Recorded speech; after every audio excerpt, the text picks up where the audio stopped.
Hello students, welcome to my YouTube channel concept of Sanskrit. Students, आज हम एक नया वीडियो लेकर आए हैं शुचि पर्यावरणम पार्ट 6। इसमें हम लोग प्रथमा पाठा की 6वीं पंक्ति को बहुत ही अच्छे से पढ़ेंगे ताकि कुछ छूटे नहीं। स्टूडेंट्स, इसके पहले हमने प्रथमा पाठा का पार्ट 5 कर लिया है। अगर आपने उसे नहीं देखा है तो ज़रूर देखें। स्टूडेंट्स, आप इस वीडियो को पूरा देखेंगे क्योंकि व्याकरण संबंधी महत्वपूर्ण बातें वीडियो के अंत में की गई हैं। और हाँ स्टूडेंट्स, आप वीडियो को लाइक करना, शेयर करना और हमारे चैनल को सब्सक्राइब करना ना भूलें। तो चलिए स्टूडेंट, शुरू करते हैं प्रथमा पाठा की 6वीं पंक्ति। पाठ अयि चल वंधो खगकुल कलरव गुंजित वन देशम पूर कलरव संभ्रमित जनेभ्य धृत सुख संदेशम चाकचिक्य जालम नो कुर्यात जीवित रसहरणम शुचि पर्यावरणम। स्टूडेंट्स, इसका पदच्छेद कर लेते हैं। अयि चल बंधो खग कुल कलरव गुंजित वन देशम पुर कलरव संभ्रमित जनेभ्य धृत सुख संदेशम चाकचिक्य जालम नो कुर्यात जीवित रसहरणम शुचि पर्यावरणम। स्टूडेंट्स, इसका हम लोग अब शब्दार्थ कर लेते हैं। शब्दार्थ हमने अलग से इसमें नहीं लिखा है, आप लोग रिक्लिक करके सुन करके लिख लीजिएगा। अयि, अयि का मतलब होता है अरे, ये अव्यय है। चल मतलब चलो, लोट लकार चल धातु, लोट लकार मध्यम पुरुष एक वचन चलो। बंधु शब्द है, ये संबोधन का एक वचन है, बंधो हे भाई। खग कुल कलरव, खग कहते हैं पक्षी को, खम गच्छति इति खगः, जो आकाश में चलता है उसको खग कहते हैं। तो खगों का कुल, खगानाम कुलः, पक्षियों का खानदान या पक्षियों का परिवार या पक्षियों का समूह, और उससे समूहों से उत्पन्न कलरव, कलरव मने मंद मधुर ध्वनि, गुनगुनाना, गुनगुनाहट। तो पक्षियों के समूहों से उत्पन्न ध्वनि और उससे गुंजित वन देश, वनानाम देशः, वन देशः तम माने उसको, वनों के देश को। तो पक्षियों के समूहों के कलरवों से गुंजायमान वन देश को। पूर कलरव, पूर कहते हैं शहर को, शहरों के कलरव या शोरगुल, शहरों के शोरगुल से संभ्रमित मतलब घबराए हुए, जनेभ्य मतलब लोगों के लिए, धृत सुख संदेशम, धृतः सुखस्य संदेशम, धारण किया गया है सुख का संदेश, ये न जिसके द्वारा उसको, उस वन को या वैसा जंगल, चाकचिक्य जालम, चकाचौंध का जाल मतलब जादू, कृत्रिम जो चमक दमक है उसका जादू, नो मने नहीं, कुर्यात, कुर्यात मने करे, जीवित रसहरणम, जीवितस्य मने जीवन का, रसहरणम मने रस का हरण, आनंद का हरण, शुचि पर्यावरणम। स्टूडेंट्स, इसका हम लोग अब अन्वय कर लेते हैं। अयि बंधो खगकुल कलरव गुंजित वन देशम चल, तत् पहले भी ला देंगे, तत् वन क्षेत्रम अपने से जोड़ देंगे। पूर कलरव संभ्रमित जनेभ्य धृत सुख संदेशम अस्ति, और तत् लास्ट में हम जोड़ दिए हैं, आप शुरू में भी जोड़ सकते हैं यहाँ। चाकचिक्य जालम जीवित रसहरणम नो कुर्यात, चाकचिक्य जालम जीवित रसहरणम नो कुर्यात। स्टूडेंट्स, इसका अब हम लोग भावार्थ देख लेते हैं। भो मित्र पक्षिणाम समूहेभ्यः परिवारेभ्यः वा उत्पन्नाभिः मंद मधुर ध्वनिभिः गुंजायमानं वन देशम चल, तत्वन क्षेत्रम नगराणां नाना प्रकारैः कोलाहलैः व्यथितेभ्यः जनेभ्यः सुखस्य संदेशं धृतवान् अस्ति। नगरेषु स्थितः कृत्रिमः चकचकः जीवनस्य रसहरणं नो कुर्यात् एतत् पूर्वं नगरात् वन क्षेत्रम चल। इसका अर्थ देखते हैं स्टूडेंट्स। अरे भाई, पक्षियों के परिवारों से उत्पन्न धीरे और मीठे आवाजों से गुंजित वन देश को चलो। वह वन क्षेत्र नगरों के अनेक प्रकार के कोलाहलों से दुखी लोगों के लिए सुख का संदेश धारण किया है। नगरों में स्थित बनावटी चमक दमक जीवन का रस हरण न करे, इससे पूर्व ही यहाँ से वन क्षेत्र को चलो। स्टूडेंट्स, इस पंक्ति से संबंधित कुछ प्रश्नों को देख लेते हैं। पहला, एक पदे न उत्तरता, एक पद में उत्तर देना है। कभी कुत्र गंतुम इच्छति, कभी कहाँ जाना चाहता है। आंसर होगा खगकुल कलरव गुंजित वन देशम, पक्षियों के समूहों से गुंजायमान या ध्वनि से गुंजायमान वन देश को जाना चाहता है। तो ये पूरा एक पद में हो जाएगा। नेक्स्ट है तत्वन क्षेत्रम केभ्यः धृत सुख संदेशम अस्ति, वह वन क्षेत्र किन लोगों के लिए सुख का संदेश धारण किया हुआ है। तो आंसर होगा पूर्व कलरव संभ्रमित जनेभ्यः। कहीं कहीं पंक्ति में हाइफन छोड़ दिया है, इससे अलग अलग पद मालूम पड़ता है, लेकिन ये एक में होगा, संभ्रमित जनेभ्यः तक। नेक्स्ट है चाकचिक के जालम किम नो कुर्यात, चकाचौंध का जो जादू है वह क्या नहीं करे। तो जीवित रस हरणम, जीवन के रस का हरण नहीं करे। नेक्स्ट है पूर्ण वाक्य न उत्तरता, पूरे वाक्य में उत्तर देना है। पहला है कभी कुत्र गंतुम इच्छति, अगर इसी प्रश्न को जो ऊपर में आया है इसी को पूर्ण वाक्य में लिखना होगा। कभी कहाँ जाना चाहता है, तो आप लिखेंगे कभी कभी खगकुल कलरव गुंजित वन देशम गंतुम इच्छति। आंसर वही रहेगा, केवल पूरा सेंटेंस उतार देना है। नेक्स्ट है तत्वन क्षेत्रम पूर्व कलरव संभ्रमित जनेभ्यः किम अस्ति, वह वन क्षेत्र पूर्व कलरव संभ्रमित जो लोग हैं उनके लिए क्या है।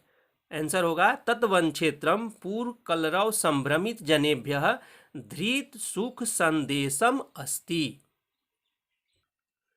नेक्स्ट है किम जीवित रस हरणम नो कुर्यात, क्या या कौन जीवन के रस का हरण न करे। आंसर होगा चाकचिक के जालम जीवित रस हरणम नो कुर्यात, चकाचौंध का जो जादू है वह जीवन के रस का हरण न करे। नेक्स्ट है निर्देशानुसारम उत्तरता। पहले कुछ वीडियोज में हमने एक पद में जो उत्तर देना है उसी में हमने पूरा को कर दिया है, कौन सा प्रत्यय है क्या है, लेकिन आपको जो बोर्ड में प्रश्न आते हैं उसमें अलग से ये तीसरा जो क्वेश्चन रहता है निर्देशानुसारम उत्तरता, निर्देश जैसा दिया गया है नीचे उसके अनुसार उत्तर देना है। तो इस तरह से प्रश्न करता है। तो हमने बहुत सारे क्वेश्चन को उठाया है। इसमें आपको एक पद से केवल 2 क्वेश्चन रहता है, पूर्ण वाक्य न केवल 1 ठो रहता है, और निर्देशानुसारम उत्तरता से 4 प्रश्न रहते हैं हाफ हाफ नंबर के। तो 2 माने नंबर इसमें हो जाते हैं। तो हमने बहुत सारे क्वेश्चन को उठाया है और हमने यहाँ किया है। तो चलिए देखते हैं। आई चल बंधो, ये पूरा एक इन्वर्टेड कॉमा में हमने घेर दिया है। आई चल बंधो, अरे चल बंधु, इत्यस्मिन, इसमें, ये पूरा में, अव्यय पदम किम, अव्यय पद क्या है। तो आंसर होगा अहि, यहाँ लिखा है हमने अहि। नेक्स्ट है कुर्यात इति क्रियापदस्य कर्तृपदम किम, कुर्यात जो पंक्ति में आया है इस क्रियापद का कर्ता कौन है, कर्तृपद कौन है। तो आपने पढ़ा है चाक चिक के जालम। नेक्स्ट है नो कुर्यात, नो कुर्यात इत्यत्र अव्यय पदम किम, इन दोनों में अव्यय पद कौन सा है। तो नो होता है, नो मतलब नहीं। स्टूडेंट्स, अगर इस पंक्ति से संबंधित बोर्ड में क्वेश्चन देगा तो निर्देशानुसारम उत्तरता में केवल 4 प्रश्न ही रहेंगे हाफ हाफ नंबर के, लेकिन हमने उन सारे प्रश्नों को कर दिया है यहाँ पर जो आपके परीक्षा में आ सकते हैं। इससे बाहर कुछ नहीं आएगा इस पंक्ति से संबंधित। तो हमने 11 प्रश्न किया है। चलिए अब इसको चौथा देखते हैं। चल या चल इत्यस्मिन् पदे, इस पद में कह धातु, कौन सा धातु है, कह लकार, कौन सा लकार है, कह पुरुषः, कौन सा पुरुष है, किम च वचनम, और कौन सा वचन है। परीक्षा में इतना नहीं पूछता है, लेकिन इतना पूछ देगा, एक ही प्रश्न कर देगा, कह धातु, फिर कह लकार, ऐसे पूछता है। लेकिन हमने सारे प्रश्नों को कर दिया है ताकि आपको परीक्षा में कोई परेशानी ना हो। तो चलिए देखते हैं। कह धातु चल धातु है, चल धातु है। कह लकार लोट लकार है। कह पुरुषः मध्यम पुरुषः। किम वचनम और एक वचनम, यही इसका आंसर होगा। चलतु चलताम चलंतु, चल चलतम चलत, चलानी चलाव चलामा, ऐसे रूप चलता है। नेक्स्ट है विहगः इत्यर्थे अत्र किम पदम प्रयुक्तम। विहगः माने पक्षी, चिड़िया, इस अर्थ में यहाँ कौन सा पद प्रयुक्त हुआ है, तो खगः। नेक्स्ट है कुर्यात इत्यत्र कह धातु कह लकारः कह पुरुषः किम च वचनम। कुर्यात जो पद आया है, क्रियापद, यहाँ कौन सा धातु है, कौन सा लकार है, कौन सा पुरुष है और कौन सा वचन है। तो उसमें क्री धातु होगा, विधिलिंग लकार होगा, प्रथम पुरुष होगा और एक वचनम एक वचन होगा। इसका रूप चलता है कुर्यात कुर्यातम कुर्युः, कुर्याः कुर्यातम कुर्यात, ऐसे रूप चलता है। नेक्स्ट है मंद मधुर ध्वनि इत्यर्थे अत्र किम पदम प्रयुक्तम। धीरे लेकिन मीठे आवाज, इस अर्थ में यहाँ कौन सा पद पंक्ति में आया है, तो कलरव, कलरव को कहते हैं। नेक्स्ट है देशम इत्यस्मिन् पदे का विभक्ति ही किम च वचनम। देशम जो आया है, इस पद में कौन सी विभक्ति है और कौन सा वचन है। स्टूडेंट्स, इसमें द्वितीय विभक्ति है, इसका पुल्लिंग होता है, राम की शब्द की तरह रूप चलता है, रामः रामौ रामा, देशः देशौ देशा। तो यहाँ पर देशम है, रामम रामौ रामान, देशम देशौ देशान, तो द्वितीय विभक्ति का एक वचन है। नेक्स्ट है काननम इत्यर्थे अत्र किम पदम प्रयुक्तम। काननम जंगल को कहते हैं, इस अर्थ में यहाँ पर कौन सा पद प्रयुक्त हुआ है, तो आंसर होगा वनम। नेक्स्ट है संभ्रमित जनेभ्य, संभ्रमित जनेभ्य इत्यस्मिन् पदे, इस पद में कौन सी विभक्ति है और कौन सा वचन है, तो इसमें चतुर्थी विभक्ति है और बहुवचनम बहुवचन है। नेक्स्ट है नगरम इत्यर्थे अत्र किम पदम प्रयुक्तम। नगरम शहर, इस अर्थ में यहाँ पर कौन सा पद प्रयुक्त हुआ है, तो आंसर होगा पूरम। स्टूडेंट्स, इस पंक्ति से संबंधित कुछ व्याकरण को देख लेते हैं। संधि कुर्यात प्लस जीवित, कुर्यात जीवित, अगर यहाँ पर म रहेगा हलंत तो कुर्यात जीवितम, यहाँ पर त का ज हो गया है तो कुर्यात जीवितम बन गया है। नेक्स्ट है संभ्रमित जनेभ्य प्लस धृत, पाठ में आया है संभ्रमित जनेभ्यो, कैसे आया, विसर्ग के आगे ध है, इसलिए यहाँ पर विसर्ग का ओ हो गया है, बन गया है संभ्रमित जनेभ्यो, और धृत सुख संदेशम, तो यहाँ पर हमने डॉट डॉट कर दिया है। नेक्स्ट है समास, कुछ समास इसमें आया है। खगानाम कूलम खगकूलम, पक्षियों का समूह, यहाँ पर षष्ठी तत्पुरुष है खगकूलम। नेक्स्ट है खगकूला नाम कलरवः, यहाँ भी षष्ठी तत्पुरुष है। पक्षियों के समूहों का कलरव यानी आवाज, उसको कहते हैं खगकुल कलरव। नेक्स्ट है खगकुल कलरवई, पक्षियों के खानदान या समूह के आवाजों से गुंजित, से गुंजित, खगकुल कलरव गुंजितम, यहाँ पर तृतीया तत्पुरुष है। नेक्स्ट है पुराणाम कलरवाह, पुर कहते हैं शहर को, शहरों के कलरव माने ध्वनि, तो पुर कलरवाह, यहाँ भी षष्ठी तत्पुरुष है। नेक्स्ट है पुर कलरवई संभ्रमिता जना, शहर के कलरवों से दिग्भ्रमित, अस्त व्यस्त, जना मतलब लोग, घबराए हुए लोग, ये हो जाएगा पुर कलरव संभ्रमित जना, और उसमें जोड़ देंगे तेभ्य, तो हो जाएगा पुर कलरव संभ्रमित जनेभ्य। नेक्स्ट है धृतः सुखस्य संदेशः येन, धारण किया गया है सुख का संदेश जिसके द्वारा। तत्, तत् माने वह, नपुंसक लिंग हो जाएगा। तत् कौन? वनम या वन क्षेत्रम, यहाँ पर बहुव्रीहि समास हो जाएगा। धृत सुख संदेशम। नेक्स्ट है चाकचिक्यानाम जालम, चाकचिक्य जालम, यहाँ भी षष्ठी तत्पुरुष हो जाएगा। जीवितानाम रसाह, जीवित रसाह, जीवित रसानाम हरणम, जीवित रस हरणम। नेक्स्ट है खम गच्छति इति खगः, जो आकाश को जाता है उसको खग कहा जाता है। पंक्ति में कुछ प्रत्यय हैं। देखिए स्टूडेंट, इसमें प्रकृति और प्रत्यय विच्छेद करने के लिए पूछता है। केवल हम प्रत्यय लिख देते हैं, लेकिन आपको परीक्षा में आएगा प्रकृति प्रत्यय विच्छेदम कुरु या संयोजनम कुरु। अगर इस तरह से दिया रहेगा तो आपको संयोजन करना होगा, अगर संयोजित रहेगा तो आपको विच्छेद करना होगा। तो इसमें प्रकृति क्या है और प्रत्यय क्या है? प्रत्यय तो आप पहले से जानते हैं, और प्रकृति जो है वह उसका मूल धातु है, क्रिया है, उसको प्रकृति कहा जाता है। तो जैसे गुंजित, गुंज धातु है, प्रकृति है, और उसमें त प्रत्यय है, बराबर बन जाएगा गुंजित। ये विशेषण होता है। गुंजिता भी हो सकता है, गुंजिता भी हो सकता है, गुंजितम भी हो सकता है। नेक्स्ट है दिस धातु में अगर अच प्रत्यय लगाएंगे तो देशः बन जाएगा, देशः। नेक्स्ट है सम उपसर्ग है, भ्रम धातु है, त प्रत्यय है, तो बन जाएगा संभ्रमित। ये भी विशेषण की तरह काम करता है, विशेषण की तरह। नेक्स्ट है ध्री धातु है, प्रकृति है, त प्रत्यय है, बराबर बन जाएगा धृत। अब पुल्लिंग रहेगा तो धृतः, स्त्रीलिंग रहेगा तो धृता, और नपुंसक रहेगा तो धृतम। ये भी विशेषण, जैसा रहेगा विशेष्य वैसा ये बन जाएगा। नेक्स्ट है सम उपसर्ग है, दिस धातु है और घञ्य प्रत्यय है, बन जाएगा संदेशः। जीव धातु है और त प्रत्यय है, बन जाएगा जीवित।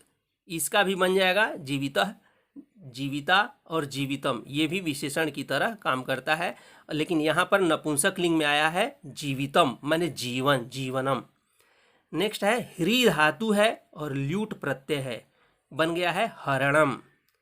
रस प्रकृति है या धातु है और उससे अच प्रत्यय होकर के बना है रसः। रसः का मतलब होता है रस। स्टूडेंट्स, अब प्रश्न निर्माणम को देख लेते हैं। पहला है अई बंधो खगकुल कलरव गुंजित वन देशम चला। अरे भाई, खगकुल कलरव गुंजित वन देश को चलो। अगर इस पर अंडरलाइन रहेगा तो इसका प्रश्न बनेगा कहाँ चलो, वन देश को चलो, कहाँ चलो या किसको चलो। यहाँ द्वितीया का एक वचन लगा है, और चूंकि ये पुल्लिंग है इसलिए हम किम शब्द का रूप चलाएंगे तो हो जाएगा कह कौ के कम। ये द्वितीया का एक वचन होगा पुल्लिंग में, लेकिन स्थानवाचक है इसलिए हम कुत्र भी लगा देंगे तो हमको विभक्ति नहीं देखना पड़ेगा, सीधे कुत्र लगाइए। नेक्स्ट है चाकचिक्य जालम जीवित रसहरणम नो कुर्यात्। चकाचौंध का जो जादू है वह जीवन के रस का हरण नहीं करे। तो इसमें हो जाएगा कि क्या या कौन जीवन के रस का हरण नहीं करे, कौन। तो यहाँ पर नपुंसक लिंग है और ये प्रथमा का एक वचन है, चूंकि यहाँ करता है ये, तो हम नपुंसक में किम शब्द का प्रथमा का एक वचन लगाएंगे तो किम के कहानी, तो यहाँ किम होता है इसलिए यह किम हो गया। नेक्स्ट है जीवित रसहरणम नो कुर्यात्। जीवित रसहरणम, जीवन के रस का हरण नहीं करे, क्या नहीं करे। चाकचिक्य जाल जो है वह क्या नहीं करे, तो क्या का हो जाएगा किम। चूंकि ये नपुंसक लिंग है हरणम, इसीलिए हम किम लगा देंगे। नेक्स्ट है तत्वनम पूर्व कलरव संभ्रमित जनेभ्य धृत सुख संदेशम अस्ति। अगर वनम पर रहेगा वह वन, तो वह कौन, यहाँ चूंकि कौन है तो नपुंसक लिंग है वन शब्द और प्रथमा का एक वचन लगा है तो ये भी नपुंसक प्रथमा के एक वचन में किम हो जाएगा। नेक्स्ट है वह जंगल पूर्व कलरव संभ्रमी जनेभ्य, शहर के ध्वनि से घबराए हुए लोगों के लिए, किनके लिए, तो यहाँ पर हो जाएगा केभ्यः, पुल्लिंग में होता है केभ्यः। नेक्स्ट है धृत सुख संदेशम अस्ति, संभ्रमित जनों के लिए धृत सुख संदेश है, क्या है? तो यहाँ भी किम हो जाएगा। स्टूडेंट्स, इस पंक्ति में कुछ पर्यायवाची शब्द भी आए हैं, पर्याय शब्द उनको देखते हैं। खगः, उसका हो जाएगा विहगः, खगः माने पक्षी, विहगः माने भी पक्षी। वनम, इसका हो जाएगा काननम, इसका भी जंगल होता है। या फिर अरण्यम, या फिर कांतारम, ये तो पंक्ति में आ चुका है, कांतारम। नेक्स्ट है पूरम माने नगर या शहर, तो इसका हो जाएगा नगरम। नेक्स्ट है नो आया है, नो, नो माने नहीं, कुछ लोग नह कर देते हैं जो गलत है, नह नहीं होता है, ये नो खुद अव्यय है और इसका पर्यायवाची हो जाएगा न, न माने नहीं। जीवितम माने जीवन, इसका भी हो जाएगा जीवनम। अब इसका विपर्जय शब्द देख लेते हैं, विलोम शब्द। जीवितम माने जीवन, इसका हो जाएगा मरणम माने मरना। नो, नो माने नहीं, तो इसका विपर्जय हो जाएगा आम। नेक्स्ट है सुखम, तो इसका हो जाएगा दुखम। स्टूडेंट्स, आज के लिए इतना ही, जल्द मिलते हैं एक नए वीडियो में, तब तक के लिए धन्यवाद।